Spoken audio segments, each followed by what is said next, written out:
He came to fix her radio on a stormy afternoon, a simple job for a young man adrift. But when she poured wine instead of tea, the air turned electric with forbidden possibility. What she whispered next would haunt him for years. I never thought a routine house call could unravel the careful threads of my everyday life, but that's exactly what happened that crisp autumn afternoon. At 23, I was still navigating the choppy waters of adulthood in Edgewood, a sleepy town tucked into the hills of upstate New York, where the days blurred into one another like the fading leaves on the trees. I'd landed a job at Circuit Haven, a modest electronics shop on the corner of Maple Ridge Road and Elmwood Drive, after dropping out of college midway through my electrical engineering degree.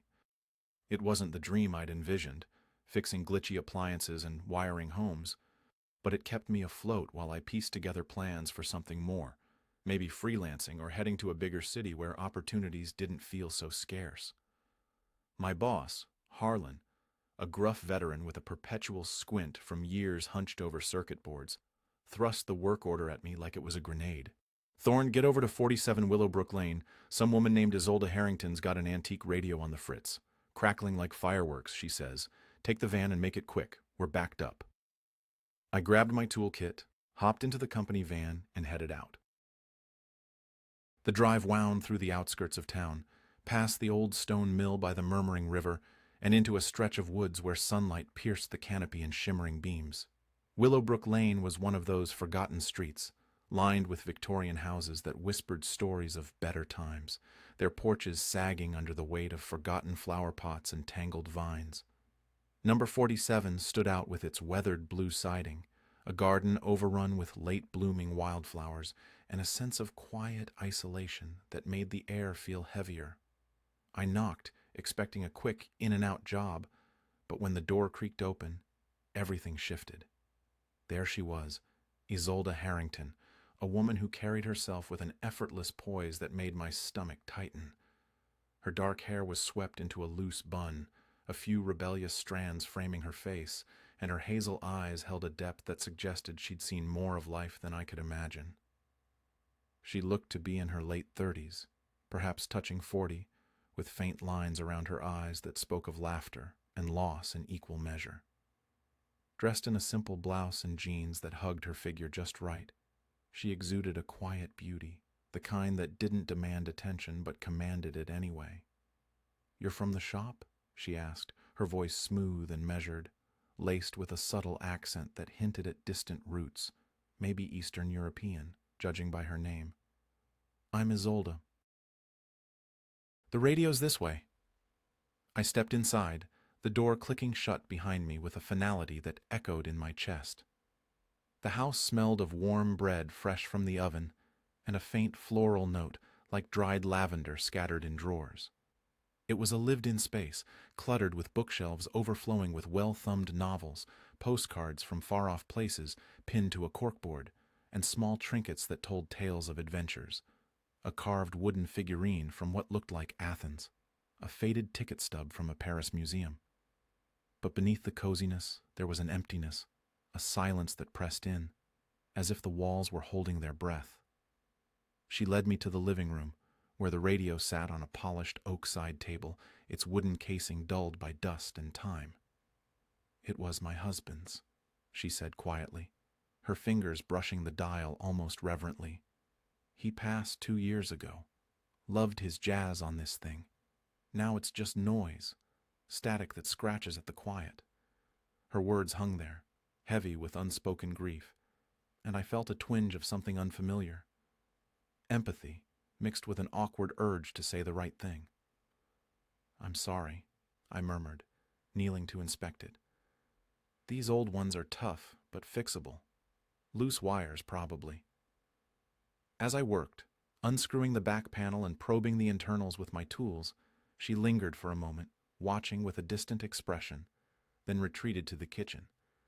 I could hear her, the soft clatter of cups, the hiss of a kettle. The repair was straightforward, a corroded connector and a frayed wire that I soldered back into place. When I flipped the switch, the radio crackled to life, a smooth saxophone melody filling the room like a long-lost friend returning. "Fixed!" I called, packing up my gear. She reappeared, her face brightening in a way that made her eyes crinkle at the corners. "Thorne, right? You're a miracle worker. What's the damage?" $40, I said, handing her the invoice. She paid in crisp bills, but as I turned to leave, she paused, her hand on the doorknob. "It's starting to rain out there, and you've come all this way. Care for a cup of tea before you head back? I just made some chamomile." I glanced outside. The sky had darkened, heavy clouds rolling in like uninvited guests. My shift was nearly over, and something in her offer felt like a lifeline in the gathering storm. "Yeah, that sounds nice. Thanks." We settled in the kitchen, a sunlit room with wooden cabinets scarred from years of use, and a table by the window overlooking the unruly garden. She poured the tea, steam curling up like whispers, and we sat across from each other. The conversation started easy, about Edgewood's quirks. How I'd ended up here from a tiny Ohio town after my parents' messy divorce left me craving stability. She listened intently, her head tilted slightly, as if every word mattered. In turn, she shared snippets of her life. Freelance editing for a city publisher, the house she'd called home for over a decade since marrying her husband. "He was the one who made this place feel alive," she said, her voice steady but edged with sorrow. "Now it's just me and the echoes." The rain began then, a soft patter that escalated into a downpour, drumming against the panes like impatient fingers. I checked my phone, no urgent calls from the shop. As we talked, I felt myself relaxing, drawn into her world. She had a way of making the ordinary profound, like when she described editing a novel about loss. It's like holding someone's heart in your hands, deciding which beats to keep. Time slipped away, the tea cooling in our mugs. Then she stood, a thoughtful look crossing her face. "Tea's fine, but maybe we need something warmer for this weather." From a high cabinet, she retrieved a bottle of red wine, uncorking it with a pop that echoed in the quiet. She poured 2 glasses, the deep crimson liquid swirling as she handed one to me. "To unexpected fixes," she toasted, clinking her glass against mine. I took a sip, the wine velvety and bold, warming me from within. The shift was subtle but undeniable. The air thickened, charged with something I couldn't name. We continued talking, delving deeper. Her travels in her 20s, backpacking through Italy's sun-drenched coasts. My uncertainties about the future, feeling adrift at an age when everyone else seemed anchored. Her laughter was genuine, a sound that cut through the rain's monotone, but her eyes held a vulnerability that mirrored my own hidden doubts. As the bottle emptied, her hand brushed mine while refilling our glasses, a fleeting touch that sent a jolt through me. I pulled back slightly, my mind racing. She was older, composed in ways I wasn't, carrying scars from a life fully lived. What was I doing here, lingering in her kitchen like this? But the storm raged on, and leaving felt impossible. Hours blurred, the wine loosening tongues and barriers. She spoke of the loneliness that crept in at night, how the radio's silence had amplified it. I confessed my fear of repeating my parents' mistakes, of building walls too high to scale.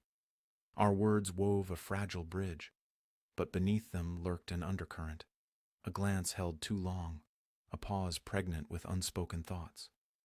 When the rain showed no sign of easing, she said softly, "You can't drive in this. Stay a while longer. We can keep talking." I nodded, my heart pounding against reason, as the night deepened around us. This was only the beginning, but he still had no idea how deeply it would pull him in. The rain hammered against the windows like an unrelenting drumbeat, turning the world outside into a smeared canvas of shadows and streaks, while inside, the kitchen held us in its warm, amber-lit embrace. Isolde and I remained at the table, our wine glasses now half-empty sentinels between us, the bottle's label peeling slightly from the condensation. The storm had isolated us completely, the wind howling through the trees in the garden, bending branches like pleading arms. At 23, I'd never been in a situation like this, trapped not just by weather, but by an invisible thread pulling me toward a woman whose life experiences dwarfed my own, making me feel both exhilarated and out of my depth. She leaned back in her chair, her fingers absently tracing the stem of her glass, the hazel in her eyes catching the light in a way that made them seem alive with unspoken stories. "You know, Thorn," she said, her voice a gentle murmur over the rain's roar, "it's not often I meet someone who actually listens. Most people my age, or yours, are too wrapped up in their own noise to hear anyone else." I felt a warmth spread through me, not just from the wine, but from the weight of her words. "I've always been that way," I replied, trying to keep my tone steady despite the flutter in my chest. "Back home in Ohio, with my folks splitting up, I learned to pay attention to what wasn't being said. It helped me navigate the chaos." She nodded slowly, a faint smile touching her lips, but there was a flicker of something deeper, regret maybe, or longing.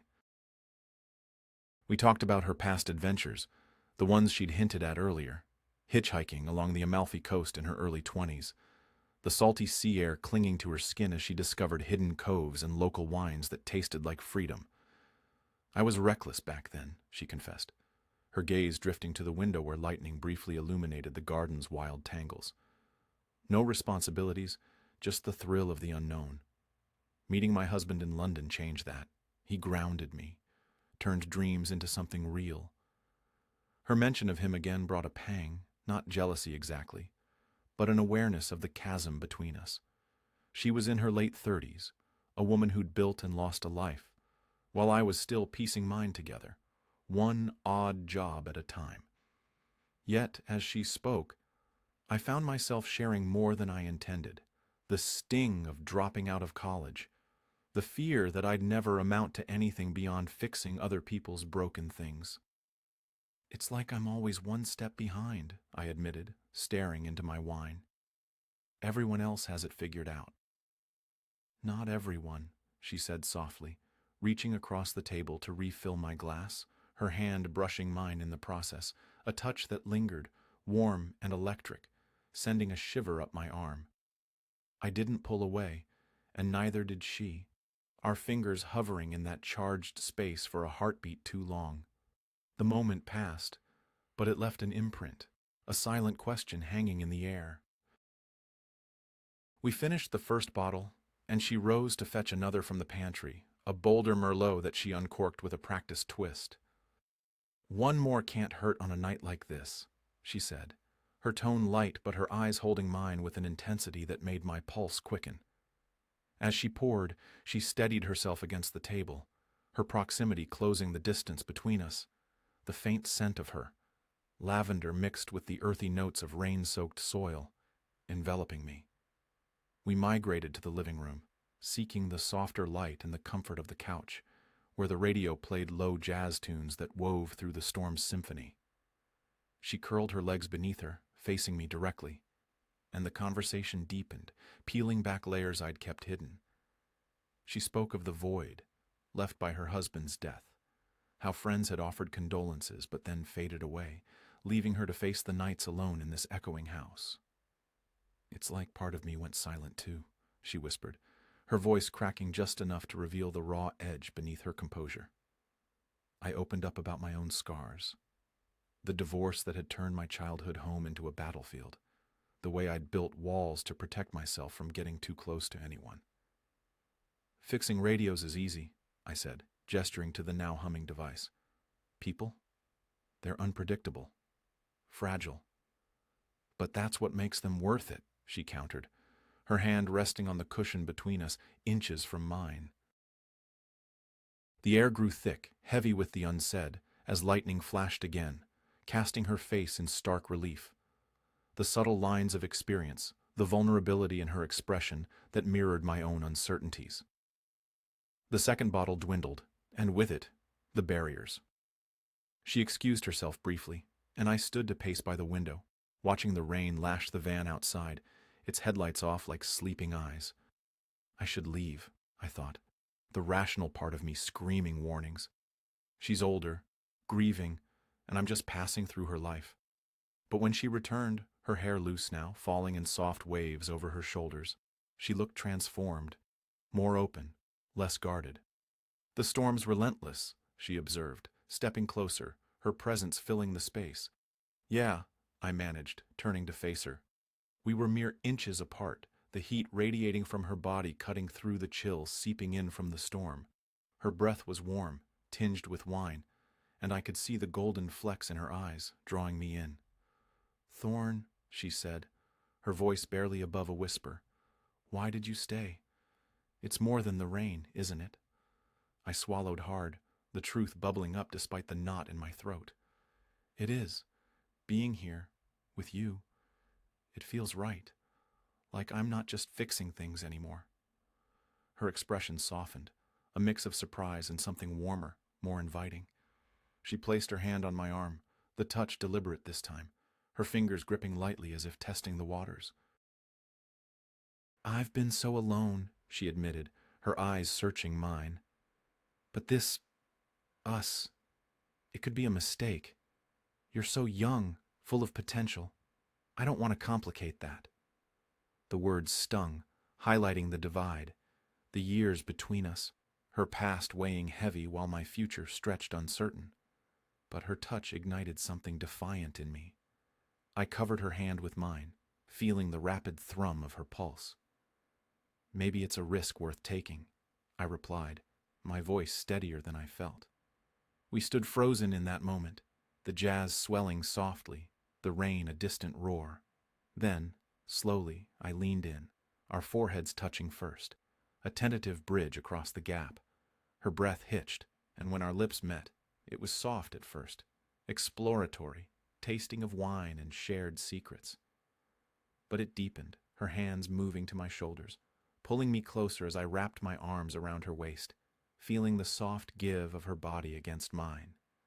The kiss broke, our breaths mingling in the dim light, eyes locked in a silent question. Finding no regret, we kissed again, more urgently, the storm outside echoing the one building within. She took my hand, leading me upstairs through the shadowed hallway to her bedroom, a sanctuary of rumpled sheets and faded photographs on the dresser, reminders of her life before.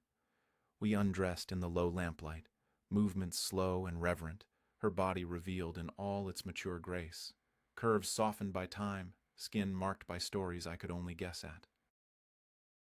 We tumbled onto the bed, exploring with hands and whispers, her guidance gentle, my responses eager. It was a dance of tenderness and passion, gasps and sighs filling the room, the connection forging something profound in the midst of the chaos outside. Afterward, we lay entwined, her head on my chest, the rain softening to a murmur. "That was more than I expected," she whispered, her fingers tracing idle patterns on my skin. "Me too," I murmured, holding her close, the weight of what we'd done settling in like a quiet anchor.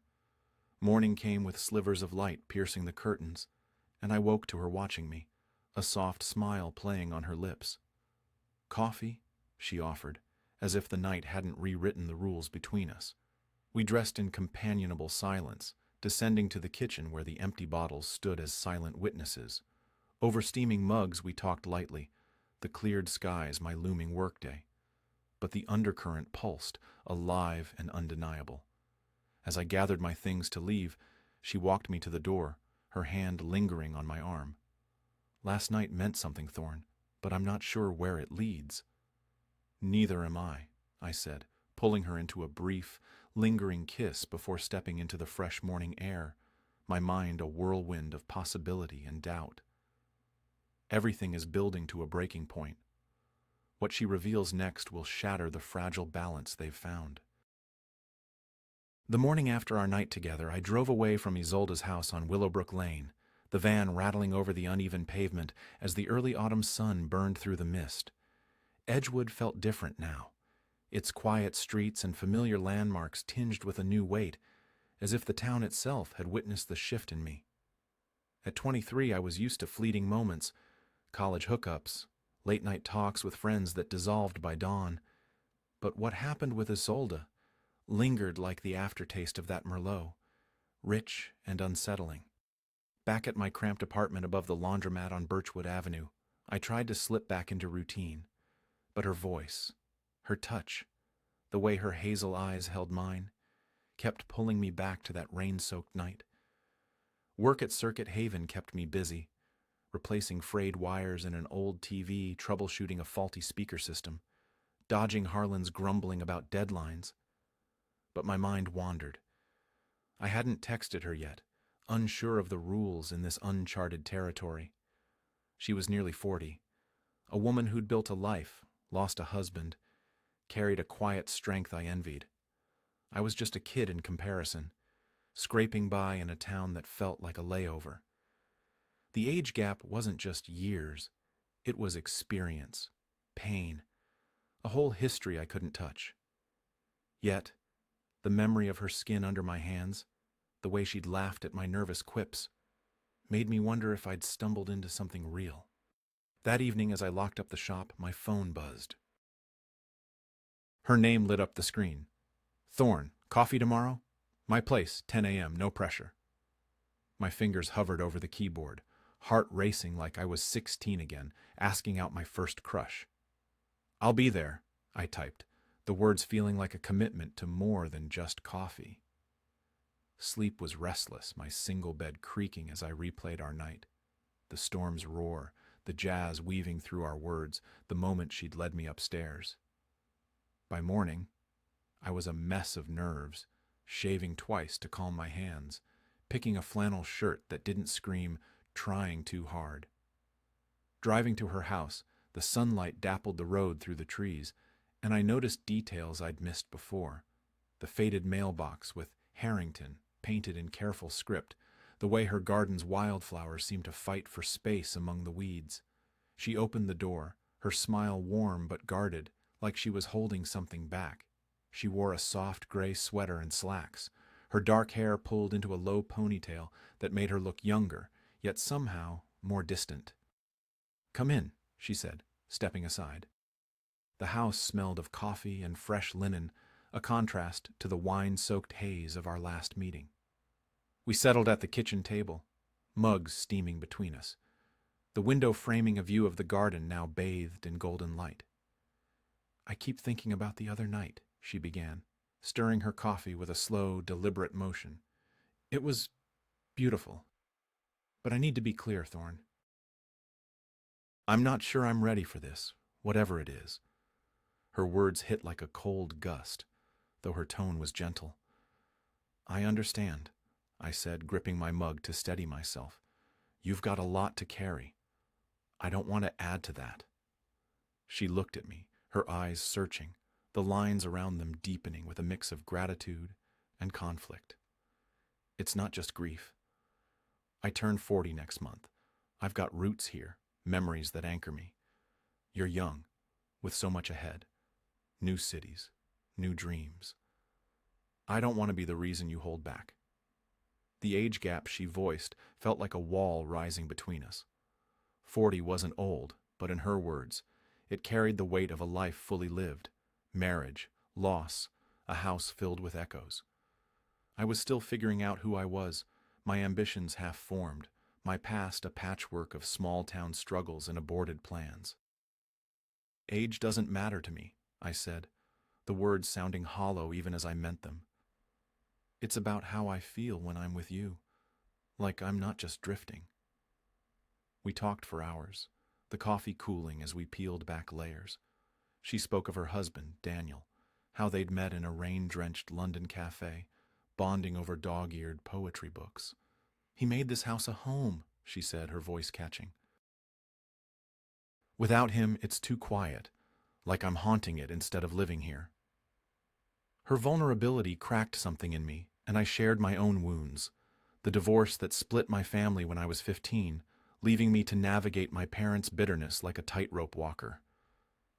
"I fix things because it's the one thing I can control," I admitted. "People, they break too easily." Her hand reached across the table, resting on mine, the touch light but electric. "You're not broken, Thorne. You're searching, and that's different." The moment hung there, fragile and heavy.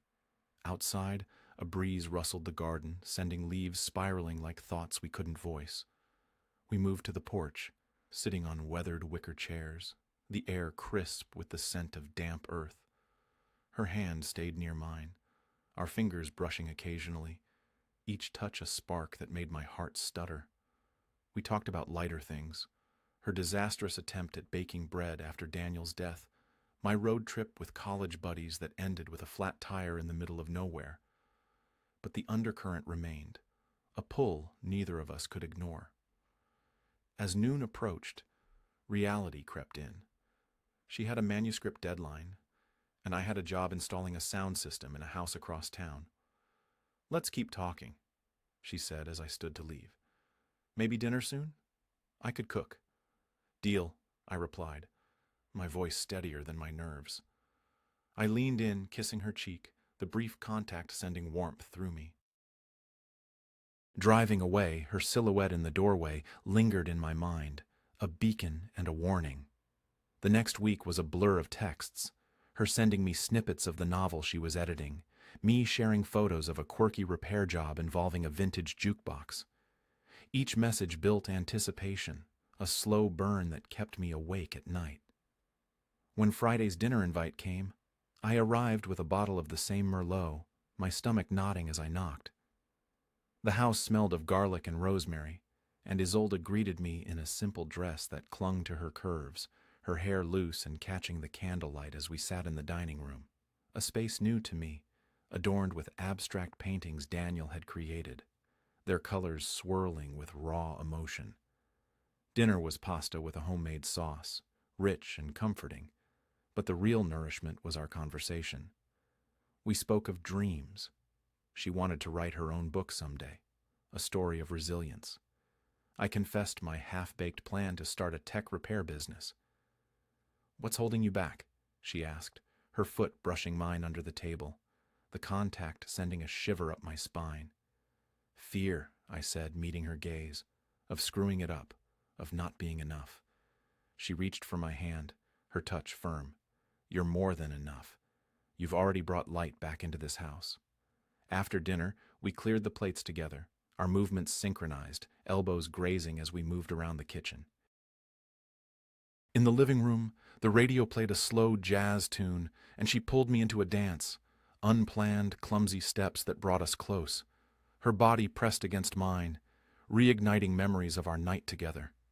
We swayed, her breath warm against my neck, and I felt the world shrink to just us, the music, the flickering lamplight. Upstairs in her bedroom, we shed our clothes with deliberate care, the air thick with anticipation. This time it was slower, more intentional. Her guiding touches, my eager responses, whispers of reassurance weaving through the quiet. Her body, marked by time and life, was beautiful in its honesty, and our connection felt deeper, grounded in the truths we